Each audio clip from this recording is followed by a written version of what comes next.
Hello, नमस्कार, शुभ सकाळ मंडळी. कसे आहात? मजेत ना? मी पण मस्त आहे. घेऊन आली आहे तुमच्यासाठी लक्ष्मीच्या पावलांनी ह्या मालिकेचा 31 मार्चच्या एपिसोडचा रिव्ह्यू. तर आपण मागच्या एपिसोडमध्ये बघितलं होतं की कला तिच्या आईशी बोलत असताना अद्वैतने ऐकलं होतं आणि त्याचा गैरसमज झाला होता की कला त्याच्या आईबद्दल तिच्या आईजवळ चुगली करते. आता त्यावरूनच त्यांचा थोडासा वाद चालू होता घरामध्ये आणि म्हणूनच मिसेस खरेंनी काजलला आता तिकडे पाठवलं आहे कलाची विचारपूस करण्यासाठी. काजल आली आहे आणि ती आता कलाच्या रूममध्ये गेली होती, पण तेव्हा अद्वैत कला एकमेकांशी बोलत होते. पण मग काजलला बघून अद्वैत बाहेर चालला गेला. आता काजल कलाशी काय बोलते ते बघूया. काजल सांगते कलाला की मला आईने पाठवलं आहे, तू कशी आहेस? त्यावेळेला कला सांगते आईला नाही सांगितलं येऊ नको म्हणून, तर तिने तुला पाठवलं.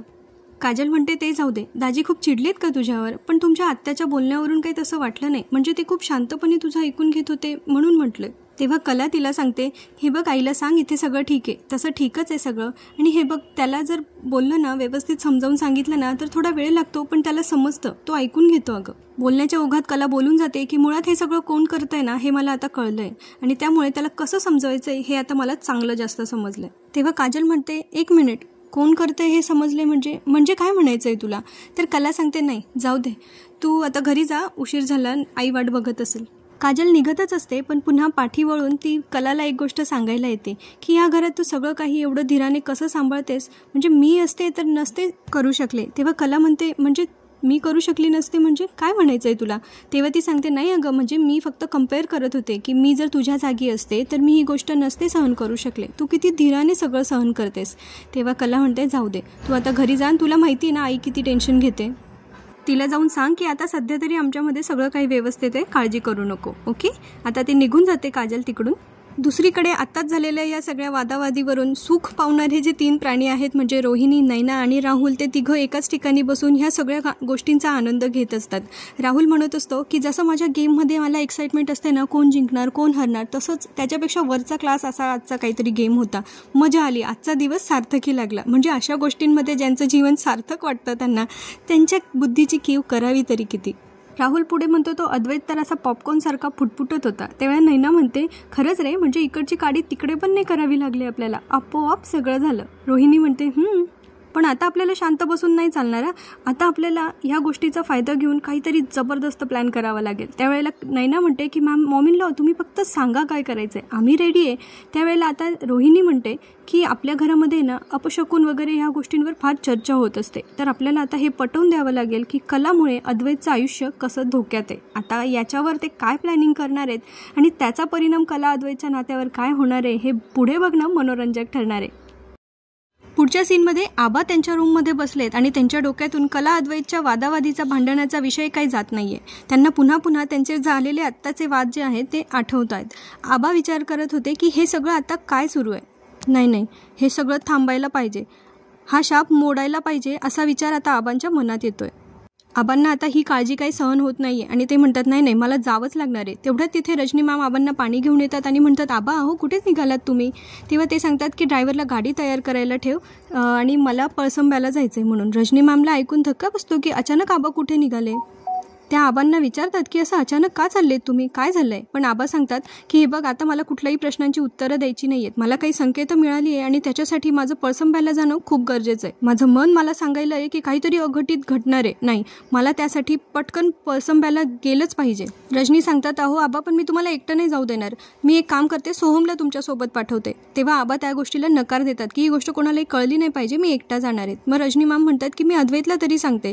तर आबा त्याही गोष्टीला नकार देतात. ते म्हणतात हे बघ मी तुझा सासरा म्हणून तुला सांगायलोय, मला एकट्याला जायचंय, ही गोष्ट कोणाला बी कळता कामा नये आणि मी धडधाकट आहे, मी स्वतःची काळजी घेऊ शकतो. रजनी मॅमला काळजी वाटते की बाहेर रणरणतं ऊन आहे, आबांच्या तब्येतीची काळजी कोण घेणार, म्हणून त्या आबांना एकटं जाण्यासाठी नकार देत आहे. पण आबा त्यांचं काही ऐकून घेत नाहीये आणि ते आता अडून बसलेत की ते एकटेच जाणार आहेत. तेव्हा रजनी मॅमचा नाईलाज होतो आणि त्या म्हणतात बरं ठीक आहे, मी तुम्हाला खाण्यासाठी काहीतरी पॅक करून देते. ते आबांच्या खोलीतून बाहेर येतात तेव्हा सोहम तिथे बसलेला त्यांना दिसतो. सोहम त्याच्या आईकडे कॉफी मागतो. तेव्हा त्या कॉफी बनवण्यासाठी जात असतात पण त्यांच्या डोक्यात तेच विचार सुरू असतात की याचंही नातं आता काही दिवसात सुरू होईल, याचा संसार सुरू होईल, मग याच्याही संसारात अशीच विघ्न येतील का? त्यावेळेला आता रजनी मॅमला त्याच्याशी आई म्हणून 2 गोष्टी बोलावेशा वाटतात. त्या सांगतात की हे बघ मला आई म्हणून तुझ्याशी काहीतरी बोलायचं आहे. पहिली गोष्ट तर कुठलंही नवीन नातं सुरू करताना विचारपूर्वक कर आणि दुसरी गोष्ट म्हणजे कुठल्याही नवीन नात्यात सुरू करताना, त्या नात्यात पडताना हा विचार कर की तू आयुष्यभरासाठी ते नातं सांभाळू शकणार आहेस का? आणि जर तुला तसं वाटत नसेल तर अगोदरच त्या नात्यामधून बाहेर पड. सोहम म्हणतो, हो आई, मी लक्षात ठेवेल. तेव्हा रजनी मॅम सांगतात, हे बघ, तुला वाटत असेल ना खरंच ते नातं निभवायचं आहे तरच ते निभव. म्हणजे उगीच एकदा कोणीतरी म्हणतंय म्हणून त्या नात्यासाठी थांबू नकोस. एकदा हो म्हटलंय मग आता नाही कसं म्हणणार हा विचार करत पण थांबू नकोस. कारण याचा परिणाम तुझ्या एकट्यावर नाही तर तुम्हा दोघांवर होणार आहे. आता त्या मनातल्या मनात बोलत असतात की आबांची भीती खरी ठरतीये की काय, अशी भीती मला होती. त्यामुळे कुठल्याही नवीन नात्याची सुरुवात करण्याआधी मला सोहमशी हे बोलणं गरजेचं होतं. तेवढ्यात त्यांना तिकडून काजल येताना दिसते.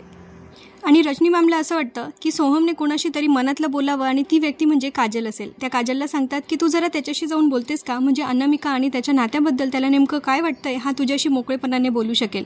आता ते बोलण्यासाठी त्यांना रूममध्ये पाठवतात. असं कुठली आई करते, म्हणजे असं समोरासमोर कोण सांगतं ना डायरेक्टली बोलायला की त्याच्या नात्याविषयी तो तिसऱ्या मुलीशी काहीतरी बोलेल, कसं शक्य आहे? बरं ठीक आहे, आपण समजूयात असंच सांगितलं असेल. आता पुढच्या सीनमध्ये आपल्याला बघायला मिळतं की अद्वैत जरा अस्वस्थ आहे, जो नेहमीच असतो. अद्वैतला त्यांच्या नात्याबद्दलचे चांगले संकेत दिव्याने दिलेले जे असतात ते पुन्हा पुन्हा आठवत असतात, जे त्याने 100 वेळा तरी त्याचे आठवून झालेले असतील आत्तापर्यंत. आणि त्याला ते सारखे सारखे आठवून अस्वस्थ व्हायला लागतं. त्यावेळेला कला त्याला विचारते, काय रे, तुला काही होतंय का? तेव्हा तो सांगतो, काही होत नाहीये मला. कला त्याला विचारते, आपल्यातले वाद जरा वेळ बाजूला ठेवूया, पण तू असा ताडकन का उठलास, काही होतंय का तुला? हे बघ, होत असेल तर सांग, म्हणजे मला तसं डॉक्टरांना फोन करायला बरं. पण अद्वैत काय तिचं ऐकून घेत नाही. तो म्हणतो, एकदा सांगितलेलं कळत नाही का, काही होत नाहीये मला. दुसरीकडे आपल्याला बघायला मिळतं की संगीता म्हणजे मिसेस खरे ज्या आहेत त्या टेन्शनमध्ये आहेत, कारण त्यांना असं वाटतंय त्यांच्यामुळे कलावर आज ही परिस्थिती आहे, कारण त्यांनी कलाला भाग पाडलं होतं हे लग्न करण्यासाठी. मिसेस खऱ्यांच्या मनाची अवस्था खरंच खूप वाईट झाली आहे. त्यांना या सगळ्या गोष्टींसाठी स्वतःला त्या दोष द्यायला लागले. त्यामुळे ते आता विचार करत असतात की खरंच हे सगळं जे झालंय ते माझ्यामुळे झालंय, मी भाग पाडलं. खरं तर त्यावेळेला आहे ना रोहिणीचाच प्लॅन होता की नयनाच्या जागी कलाला उभं करायचं त्या ठिकाणी म्हणून, आणि त्यामुळे मिसेस खरेंना ही आयडिया सुचली होती. त्यानंतर दिनकरराव मिसेस खरेंना पाणी आणण्यासाठी म्हणून जातात. तिकडून ते पाणी घेऊन येतात, पण तोपर्यंत संगीता मॅम जे असतात म्हणजे त्यांची अवस्था खूपच बिकट झाली आहे मनाची. आणि त्यानंतर त्या विचार करतात की आता मला जगायचं नाही आहे तर मला आत्महत्या करायची. म्हणून त्यांच्या परसात असलेल्या त्या विहिरीकडे त्या जीव देण्याचा प्रयत्न तिथे करत असतात. त्यावेळेला दिनकरराव त्यांना ते करण्यापासून अडवतात आणि म्हणतात, काय येड्यावानी वागायला लागली आहेस, तुला असं करून तुझ्या कलाला अजून दुःख द्यायचं आहे का? पण मिसेस खरे खूप रडत असतात. त्या म्हणतात, माझ्यामुळे माझ्या मुलीच्या आयुष्याचं वाटोळं झालंय. मी तिला भाग पाडलं ते लग्न करण्यासाठी आणि ते लग्न केलं त्या दिवसापासून आजपर्यंत ती त्या घरात एकही दिवस आनंदी नव्हती का तिला त्या घरात कोणी मान दिलेला नाहीये. आज पण मी फोन केला, त्यानंतर त्यांचं जे बोलणं झालं म्हणून जावई बापूंचा तिथे गैरसमज झाला आणि आता त्यांच्यामध्ये पुन्हा वाद झाले. हे सगळं माझ्यामुळे होतंय, मला मरू द्या, ओ मला मरू द्या. दिनकररावांची अवस्था ही आता मिसेस खरेंसारखीच झाली आहे थोडीशी. तेही आतून खूप खचले आहेत, पण ते आता त्यांना धीर देत असतात आणि म्हणतात, हे बघ, तूच अशी खचून गेली तर आपल्या पोरीकडे कोण लक्ष देणार, ती खमकी आहे. पण आपण जर तू असा जीव देऊन काही हे प्रश्न सुटणार आहेत का तिच्या आयुष्यातले, उलट आपण तिचा अजून जास्त त्रास वाढवून ठेवणार आहोत. त्यामुळे असं ऐक माझं, तू घरात चल आणि शांत हो. आता ते कसं बसं त्यांना शांत करून घरात घेऊन गेलेत. दुसरीकडे आपल्याला बघायला मिळतं की सोहम आणि काजलला आता रजनी मॅमने एका ठिकाणी बोलायला पाठवलंय, तर ते आता आलेत रूममध्ये. सोहम काजलवर खूप रूडली बोलत असतो की तू का आली आहेस या रूममध्ये. तेव्हा ती सांगते, का आली आहेस म्हणजे मला बोलायचं आहे तुझ्याशी. तर सोहम म्हणतो, मग तू मेसेज पण करू शकत होतीस ना. ती काजल सांगते, आपण किती मेसेज केले, किती फोन केले तुला, तू आपले फोन उचलत नाहीये, कसला रिप्लाय देत नाहीये, काय चाललंय तुझं नेमकं. आणि हे बघ, आता आपल्याला तुझ्याशी बोलायचा चान्स मिळाला आहे तर आपण आले बोलायला. सोहम तिला म्हणतो, हे बघ गुंडी काजल, मला तुझ्याशी काहीही बोलायचं नाहीये. त्यावेळेला ती सांगते, बरं नको बोलूस, ऐक मग, ही अनामिका कोण आहे. सोहम म्हणतो, मी तुला का सांगू. ती म्हणते, मग का नाही सांगायचं, तुला तिच्याबद्दल आपल्याला सांगायला काय प्रॉब्लेम आहे. तू काल तिला प्रपोज केलं ते काय होतं, तू खरंच तिच्यावर प्रेम करतोस का. पण मला नाही वाटत ते असं. त्यावेळेला तो म्हणतो, का तुला असं वाटतं का मी जगात फक्त तुझ्यावरच प्रेम करू शकतो. तर तसं काही नाही आहे, तो फक्त तुझा गैरसमज आहे. तेव्हा काजल म्हणते, गैरसमज, तुला काय वाटतंय ना ते तुझ्या चेहऱ्यावर स्पष्ट दिसतंय. तेव्हा सोहम सांगतो, माझ्या चेहऱ्यावर काहीही दिसत असलं ना तरी आता माझ्या मनात तुझ्यासाठी काहीही नाही आहे. आणि तुला एक सांगतो, मी तुझ्यावर प्रेम केलं पण तू मला नकार दिलास. त्यानंतर मी तुला खूप समजवण्याचा प्रयत्न केला पण तू लक्ष नाही दिलंस. आणि आता मी मूव्ह ऑन झालो आहे. त्याच्यामुळे आता माझ्या जगामध्ये तू मला माझ्या आसपासही नको आहेस. तेव्हा काजल म्हणते, काय बोललास, परत बोल. तेव्हा सोहम सांगतो, माझ्या जगात तू मला माझ्या आसपासही नको आहेस. आणि तेवढ्यात तिथे रजनी मॅम येतात. काजलला हे ऐकून खूप जास्त हर्ट होतं. दुसरीकडे आता रात्र झाली, अद्वैत कला झोपलेत, पण अद्वैतला अजूनही काही चैन पडत नाही आहे. त्याला झोप लागलेली नाही आहे, कारण त्याला त्याच गोष्टी पुन्हा पुन्हा आठवत आहेत की कलाने कसं प्रत्येक वेळी त्याची मदत केली आहे जेव्हा तो संकटात होता. त्यानंतर वेळोवेळी अंबाबाईने दिलेले संकेत, महादेवाच्या मंदिरात झालेला तो महादेवाच्या हाराचा प्रकार, ह्या सगळ्या गोष्टी अद्वैतला पुन्हा पुन्हा आठवत असतात. अद्वैतला जे बोलायचं आहे तो बोलू शकत नाही आहे, पण त्याच्या मनात मात्र खूप साऱ्या प्रश्नांचा भडीमार होतो आहे, खूप साऱ्या भावनांचा त्याच्या इथे गदारोळ अगदी चाललेला आहे. आणि ही गोष्ट कलाला समजते आहे की अद्वैतच्या मनात काय चाललं आहे हे तो बोलू शकत नाही आहे. मॉडेल पण वाकणार नाही, चांदेकर आहे ना तो शेवटी, असा ती विचार करत असते. आणि ती म्हणते एवढा मोठा बिझनेसमॅन आहे हा, पण याला साधा मनातला बोलता येत नाही, साधा संवाद साधता येत नाही. हां, भांडण करायला सांगा, लगेच एका पायावर तयार होईल. बायको काय फक्त भांडण करण्यासाठी असते का? मनातलं बोलण्यासाठी पण असते ना. पण एवढी साधी गोष्ट या चांदेकरला कळत नाही. आणि इकडे अद्वैत विचार करतोय, काय इरिटेटिंग बाई आहे ही, हिच्याशी एक बोलायला गेलं की भलताच काहीतरी विचार करेल, त्यापेक्षा न बोललेलंच बरं. यांच्या ह्या सगळ्या मनाच्या मनाशी संवादावर आजचा एपिसोड इथे संपतो. पुढच्या भागात आपल्याला जबरदस्त ट्विस्ट बघायला मिळणार आहे, त्यामुळे पुढचा भाग अजिबात चुकवू नका. पुढच्या भागात त्यांनी असं दाखवलं आहे की सरोज मॅमने अद्वैतच्या हातामध्ये डिवोर्स पेपर्स दिले आहेत आणि सांगितले आहेत की सही कर याच्यावर आणि ह्या नात्यातून मोकळा हो. आणि त्यांचं हे बोलणं कलाने ऐकलेलं आहे.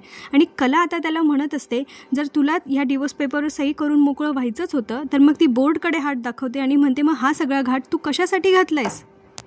हे सगळं बोलताना कलाच्या डोळ्यात पाणी बघायला मिळतं. आणि त्यावेळेला अद्वैत तिला सांगतो की गप्प बस, अति आगाऊ कुठली, मला हे असंच ॲक्सेप्ट करायचं असतं तर मी हे सगळं केलं नसतं, म्हणून मी ह्या डिवोर्स पेपरवर साईन केलेले नाही आहेत, मलाही आपल्या नात्याला अजून एक चान्स देऊन बघायचा आहे. आणि कलाला ह्या गोष्टीने खूप आनंद झाला आहे, तिच्या मनात अशीची किरण निर्माण झालेली आहे.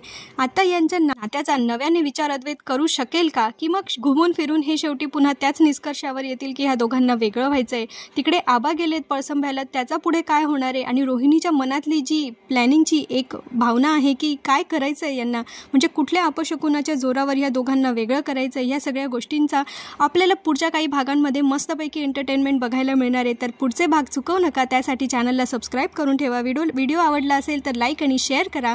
आनंदी रहा, हसत रहा, खुश रहा, आपली आणि आपल्या प्रियजनांची काळजी घेत रहा. भेटूया पुढच्या भागात. आयुष्य खूप सुंदर आहे, मस्तपैकी जगत रहा. धन्यवाद.